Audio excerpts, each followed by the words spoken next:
তো বন্ধুরা, অনেক দিন পর তোমাদের সাথে আমি একটা রান্নার রেসিপি শেয়ার করছি। আর এই রান্নাটা তোমাদের দিহানের বাবা ভীষণ পছন্দ করে। সারাদিন পর বাড়িতে যখন মানুষটা ফিরে রাতে খাওয়ার আগে জিজ্ঞেস করে, আজ কি বানিয়েছিলে?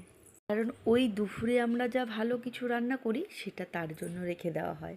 তাই সে রোজ খাওয়ার আগে জিজ্ঞাসা করে, আজ দুপুরে কি রান্না হয়েছিল। তখন যদি তার পছন্দ মতন কোনো একটা রেসিপির নাম বলে দিই, আজ এটা বানিয়েছি, সে যে কত খুশি হয়ে যায় সে আর কি বলবো। কারণ মানুষটা ভীষণ খেতে ভালোবাসে। তাই প্রতিদিনই চেষ্টা করি তার পছন্দ মতন কোনো একটা পদ বানানোর। তো আজ বানিয়েছিলাম মেটে আলু দিয়ে ভোলা মাছের ঝোল। তো মেটে আলুগুলোকে বেশ কিছুক্ষণ কেটে একটু গরম জলে চুবিয়ে রেখেছিলাম, তাহলে যে ওই লোদ ভাবটা যে থাকে তার গায়ে সেটা বেরিয়ে আসে। আর এদিকে আর কি, মাছগুলোকে নুন হলুদ দিয়ে ভেজে নিয়েছি। তারপর কড়াইতে জিরে তেজপাতা ফোড়ন দিয়ে ব্যাস আলুটাকে দিয়ে একটু উল্টে পাল্টে ভাজা ভাজা করে দিয়ে দিয়েছিলাম আদা, জিরে আর লঙ্কা, টমেটো বাটা।